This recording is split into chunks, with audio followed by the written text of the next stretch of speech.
Assalamualaikum warahmatullahi wabarakatuh. Di video kali ini kita akan membahas soal reading comprehension ya, soal TOEFL asli dan jawabannya tentunya, pembahasan kunci jawabannya. Nah, perlu saya sampaikan ya bahwa di real test itu ada 5 passage ya, jadi ada 50 nomor kan soalnya. Jadi per passage artinya perbacaan itu diikuti dengan 10 nomor umumnya gitu ya, tapi kadang kurang, kadang lebih. Nah, kebetulan soal yang kita bahas hari ini dulu, kali ini ya, ini cuma 5 nomor dan cuma 1 paragraf. Jadi memang kadang ada seperti itu ya, kadang ada yang agak pendek dan kadang yang agak panjang gitu ya. Nah, fokus kita di sini bukan tips menjawab secara umum ya. Mungkin tetap saya jelaskan juga nanti tips menjawab setiap pertanyaan nanti kita akan dapatkan, tapi itu bukan merupakan concern saya gitu ya, fokus saya hari ini. Kita hanya akan membahas ini soalnya, ini jawabannya, kenapa sih bisa seperti itu jawabannya gitu. Adapun teman-teman yang mungkin baru menemukan video saya dan mau belajar tentang tips menjawab soal, setiap jenis soal itu sudah ada ya video saya lengkap ya, playlistnya. Cek aja nanti di playlist untuk yang reading ya gitu. Nah, kita akan bahas soal ini ya. Nah, soal yang kali ini kita akan bahas terkait dengan materi atau topik arsitektur gitu ya. Jadi kita ke topik arsitektur. Nah, ini soalnya saya tampilkan ya. Ini cuma 5 nomor. Kalian kalau mau lebih efektif ya, pembelajarannya bagus, menurut saya pribadi sebaiknya dikerjakan dulu. Jadi teman-teman bisa pause ya videonya, kerja dulu selama 5 menit, berapa menit? 10 menit lah mungkin ya maksimal. Selama 7 menit gitu mungkin. Kemudian setelah kalian menjawab soal, baru silahkan simak pembahasan saya gitu ya. Jadi kalian bisa ingat, oh kesalahan saya kemarin di sini, kenapa sih saya salah di situ ya, seperti itu. Oke. Nah, kita akan bahas satu persatu jawabannya. Oke, saya atur kamera saya dulu. Oke. Nah, kita bahas dulu nomor 1. Jadi kita lihat di sini nomor 1 ini pertanyaannya terkait dengan vocabulary question ya. Gitu. Nah, kalau kalian nonton video saya di playlist itu ya, terkait dengan tips menjawab vocabulary question, itu ada beberapa tips mungkin ya saya sampaikan. Cuman kalau di real test sebenarnya yang paling menurut saya pribadi yang paling gampang itu dan bisa menghemat waktu, kalau kalian tahu artinya tekan to heart, langsung aja jawab. Nggak perlu lagi kalian baca konteksnya gitu ya, langsung aja jawab. Jadi tekan to heart artinya kan mengambil hati gitu ya, atau serius kan. Kan kadang kita misalkan bercanda dengan teman-teman kita, kemudian kita bilang jangan ambil hati ya, jangan serius itu maksudnya gitu, ini cuma bercanda loh gitu ya. Jadi ini artinya tekan serius ya, tekan to heart. Oke, langsung aja jawab. Oke, di situ ini data saya tekan to the heart. Nah, kita lanjut sekarang ke nomor 2. Jadi in what way ya, kalau kita bahas ini artinya Wright's public buildings differ from most of those built by early architects gitu ya. Arsiteknya orangnya gitu ya. Arsitektur ya bendanya gitu, arsitektur dengan arsitek orangnya gitu. Jadi katanya apa yang membedakan antara bangunan publiknya si Wright ya dengan those ya public buildings yang dibangun oleh para arsitek sebelumnya gitu, yang lebih awal gitu maksudnya. Apakah kita baca di sini, apakah bangunannya si Wright ini lebih besar ya, dibangun dengan skala yang lebih besar ukurannya maksudnya, atau mungkin karena materi bangunannya gitu ya, bahan bangunannya atau materi bangunannya itu datang dari Amerika bagian selatan, atau mungkin bangunannya si Wright ini lebih nampak seperti rumah pribadi, atau mungkin katanya desainnya itu berdasarkan bagaimana mereka digunakan gitu. Nah, kita baca cek di sini ya.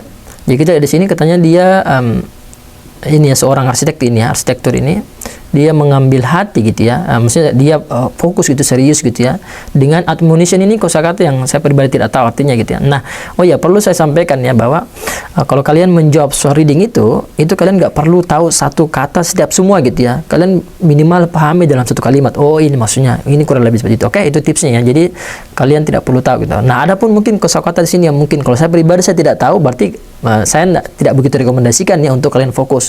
Masih banyak kosakata yang lain yang mesti kalian hafal gitu, oke? Karena saya pribadi ya, skor saya kemarin itu 650 yang terakhir, dan waktu saya tes itu saya merasa ya mungkin pemahaman saya sekitar cuma 80% gitu ya, seperti itu, oke? Kurang lebih. Jadi kalian tidak perlu hafal semua kosakata. Kalaupun kalian mau hafal itu lebih bagus lagi itu. Misalkan saya kan sudah hafal semua di sini, tinggal admonition aja saya tidak tahu, hafal itu, catat ya gitu. Tapi jarang muncul itu ya saya pribadi. Itu pengalaman saya membaca dan kerja soal reading ya. Oke, nah bahwa bentuk itu harus mengikuti fungsi. Nah, ini yang penting. Jadi kalau kalian paham tentang desain ya, terutama arsitektur, desain bangunan, desain misalkan pot bunga misalkan ya, ibu-ibu kita biasa suka bunga-bungaan gitu ya.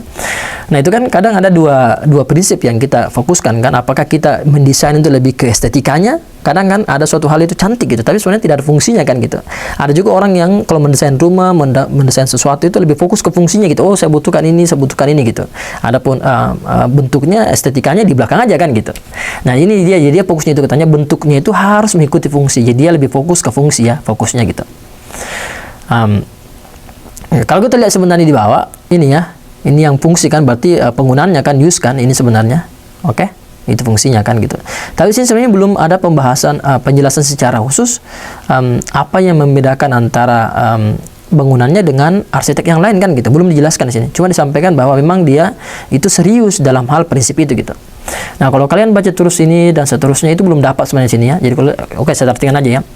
Yang berpikir atau punya prinsip ya bahwa bangunan itu bukan merupakan entitas arsitektur yang berpisah, tapi bagian dari keseluruhan organik. Maksudnya lingkungan ya, dalam lingkungan gitu. Kita baca dulu, lanjut dulu. Yang di dalamnya termasuk lahan gitu, tanah gitu ya, komunitas atau mungkin masyarakat. Jadi maksudnya itu kalau kita membangun sebuah bangunan dalam sebuah daerah, maka bangunan itu harus mengikuti arsitektur daerah situ gitu. Maksudnya harus mengikuti masyarakat situ ya, komunitasnya dan lahannya kayak gitu ya. Intinya dia harus tidak boleh berpisah gitu. Dia harus mengikuti konteksnya gitu ya. Nah, disampaikan bahwa rumah-rumah di masa kolonial New England gitu ya, di masa era kolonial New England, dan beberapa plantation itu kayak pertanian ya, perkebunan ya dalam, oke, saya perlihatkan ya ini. Ini saya perlihatkan. Oke. Ini namanya plantation ya. Jadi plantation itu merupakan kayak semacam perkebunan lah gitu ya, perkebunan atau pertanian gitu. Yang di dalamnya ada tanaman-tanaman dan juga ada bangunan-bangunan gitu ya. Oke. Nah, fokus kita kan lebih ke arsitektur bangunan gitu ya. Oke. Jadi ini ya, kalau kita lihat rumah-rumah, kemudian ini kita cari lagi yang lain. Nah, ini kan arsitektur juga kan yang nanti kan yang membangunnya gitu ya. Ini. Bentar. Ini nggak muncul ya. Oke, nah dari this itu ya, that's called plantation ya gitu. Jadi kayak semacam pertanian, perkebunan, di dalamnya itu ada bangunan-bangunan ya gitu, ada tanaman dan lain gitu ya. Itu. Kita lanjut. Jadi katanya dan ini ya tadi perkebunan atau pertanian yang di bagian selatan itu memang dari dulu sudah fungsional kok katanya, gitu ya. Nah, tetapi katanya sini baru jelaskan. Tetapi Wright itu yang tadi ya, yang kita bahas sekarang. Wright itu merupakan arsitek pertama yang membuat fungsionalisme itu. Fungsionalisme ini merupakan prinsip yang otoratif gitu. Maksudnya kan tadi saya bahasakan bahwa prinsip dalam arsitektur kan pasti banyak ya gitu ya. Nah, dia ini otoratif itu kalau kita fokuskan dari kata authority ya gitu ya, yang punya wewenang. Kalau dalam prinsip dalam konteks ini berarti prinsip yang mungkin kita ikuti gitu kan. Kan kita patuhi kan pemerintah kita, otoratif kita kan gitu, otoratif gitu ya, authority gitu ya. Nah, jadi dia katanya merupakan orang yang pertama, arsitek pertama yang memasang atau menekankan prinsip fungsionalisme ini untuk tidak hanya untuk bangunan publik ya, kita lihat di sini, tapi juga untuk domestic buildings gitu ya, gitu. Berarti ini yang membedakan antara dia dengan arsitektur sebelumnya. Nah, berarti sebenarnya kembali juga ya, tetap ini jawabannya delta gitu, oke? Itu agak panjang ya, sekalian saya jelaskan juga artinya gitu. Nah, sekarang kita lanjut ke nomor 3. Jadi si penulis telah menyebutkan Unity Temple, kenapa gitu? Kenapa dia sebutkan itu Unity Temple? Nah, oh ya, kalian untuk menjawab soal ini sebenarnya itu kalian punya dua cara ya, punya dua jalur gitu. Kalian boleh baca dulu pilihan jawabannya, atau langsung aja baca di bacaannya gitu, itu terserah kalian yang mana suka. Kalau tadi nomor 2 kita jawab itu kita baca dulu pilihan jawabannya baru kita ke atas kan gitu. Nah, sekarang kita coba yang cara kedua. Nah, kita lihat di sini oke.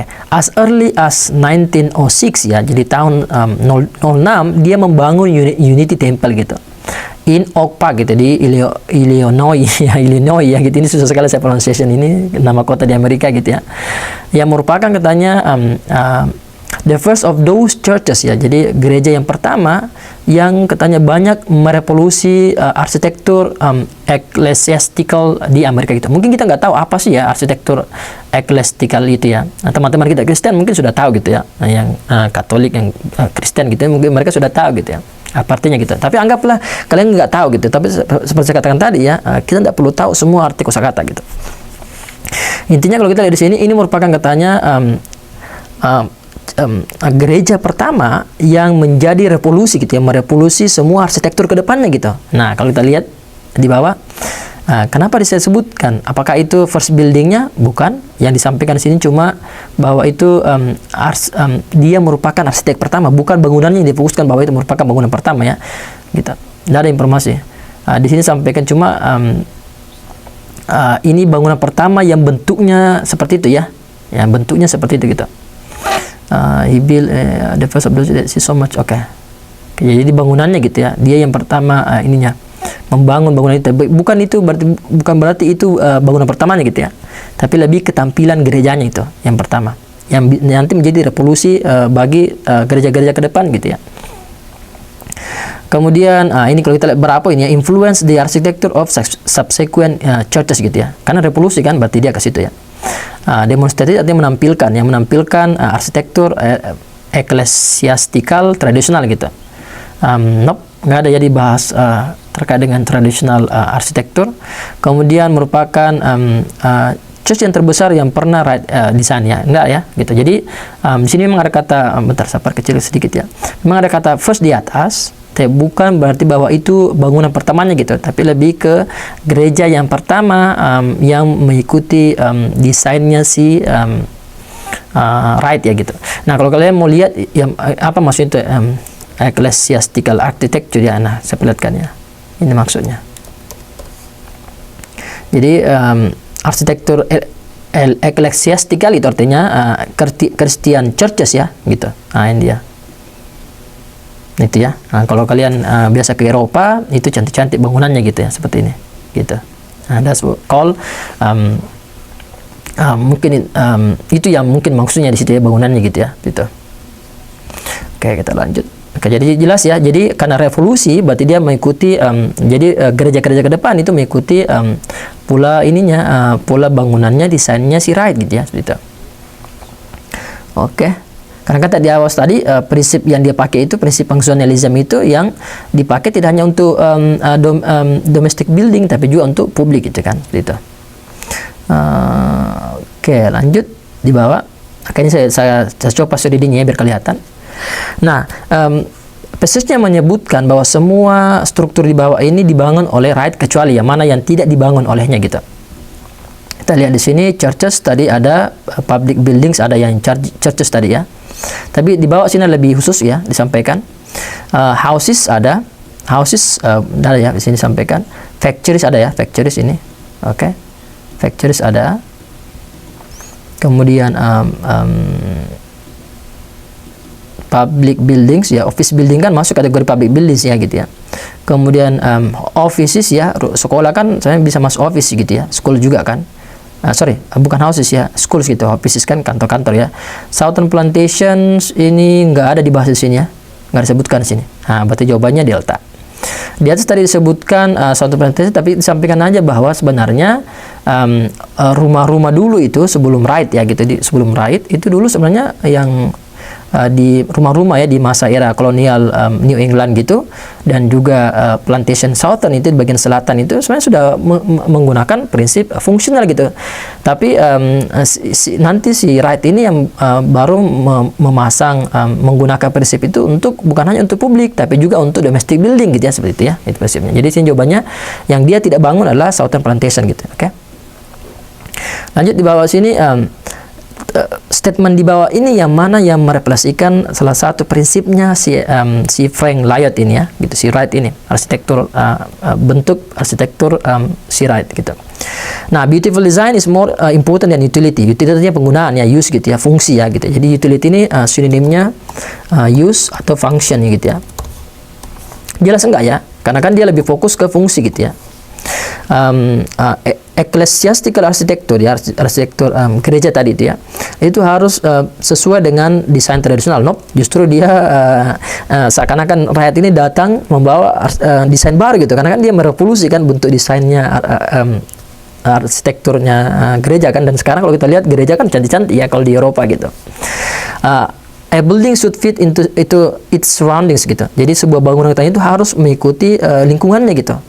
Fit artinya sesuai gitu ya, cocok gitu, sesuai gitu. Ini benar kan tadi di awal kan, bahwa tadi sini disampaikan bahwa bangunan itu bukan merupakan entitas arsitektur yang berpisah dari keseluruhan kayak ladangnya gitu ya, lahannya, konteksnya tempatnya dia di mana didesain atau dipasang, kemudian masyarakatnya dan juga komunitasnya kan gitu. Jadi jelas ya, Charlie bisa kita cek yang terakhir. Atau arsitektur bangunan publik itu tidak perlu direvolusioner, tidak perlu bersifat revolusionary gitu ya, enggak ya, jelas ya dia merevolusi, dia mengubah gitu desain-desain arsitektur gitu. Oke, jelas ya, saya kira jawabannya lah Charlie. Nah, soal kali ini cuma 5 nomor, itu aja berarti ini ya, ini 15 menit kurang lebih, mantap. Waktu kita nggak terlalu lama ya, nggak terlalu pendek juga. Kalau ada pertanyaan silahkan komen di bawah ya gitu. Thank you very much and see you next time. Jangan lupa follow and bantu ya, share Edimap gitu. Oke, itu menjadi motivasi saya sendiri untuk tetap ini ya, terus membuat konten untuk teman-teman, bisa membantu teman-teman dalam sukses mengerjakan soal TOEFL ke depan. Oke, thank you. Assalamualaikum warahmatullahi wabarakatuh.